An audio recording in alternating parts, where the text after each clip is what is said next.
You know, as you know, I had a really good relationship with a lot of guys on my Secret Service detail. Like so much so that they moved guys off of my detail because they were like, "Oh, you're too comfortable with this." I was like, "I promise you guys, like, you want me comfortable with my guys because if something goes wrong, like I'm the guy that thinks I'm always right. Like I get that. Like I want to like the guy because I'll trust him a lot more." Everybody knew you had more guns than they did. Well, we won't even get into that one.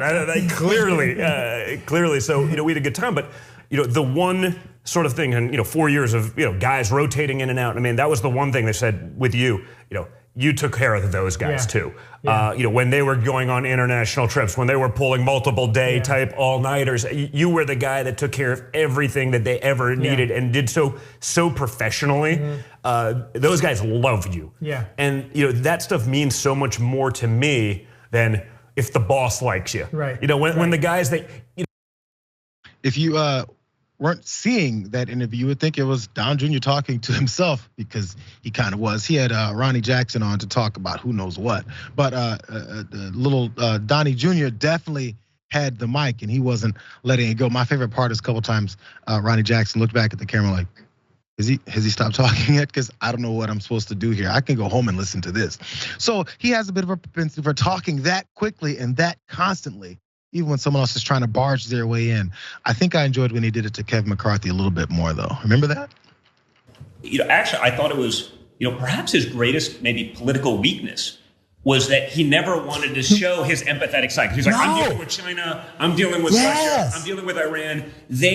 I can't be soft. I'm like, you don't have to be soft with them, but like show that side. But he still had that old school sort of Germanic, like whatever it was. Like, I don't know if we can't show weakness. I'm like, he actually has so much more of that empathy that I think you needed for suburban women. But he was like, nope, we're on a world stage. We are literally, whether we're at war or just much closer to it with someone else, I'm never going to show weakness. And I was actually like, man, I wish you would do this. I wish people got to. So just to wrap this whole thing up, in case you guys missed all of the fascinating contributions that his guests make on his show, because he gives them all the space that they want, let's watch a quick compilation. So much so that they moved guys off of my detail because they were like, "Oh, you're too." Get that? Like I want to like the guy because I'll trust him too.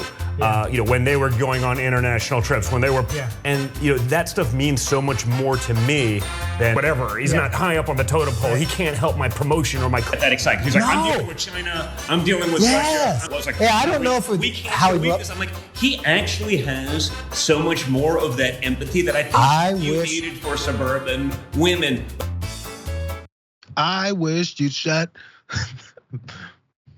the shoe up. Your thoughts here, Ben? I mean, you've had a lot of interactions. You've interviewed folks. You've done shows. This has to be somewhat normal. Maybe?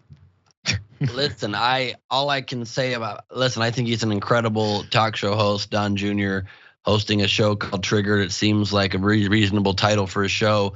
I would just like to share a completely unrelated to Donald Trump Jr. fact that I've just learned over the course of being an adult that's lived through life.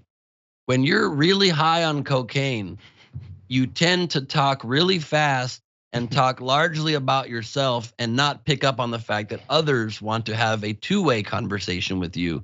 That's an unrelated fact. I just like to drop kind of fun facts. How would you know such a thing, Glee? Oh, I don't know, because I used to be a police officer and I would try to crack down on people that were trying to have a good time. And you always see exactly how they respond to these types of things. Whenever they get spoken to, they absolutely interrupt every time. It's the number one sign. I've heard. I definitely never have been nearby someone doing it. Your thoughts?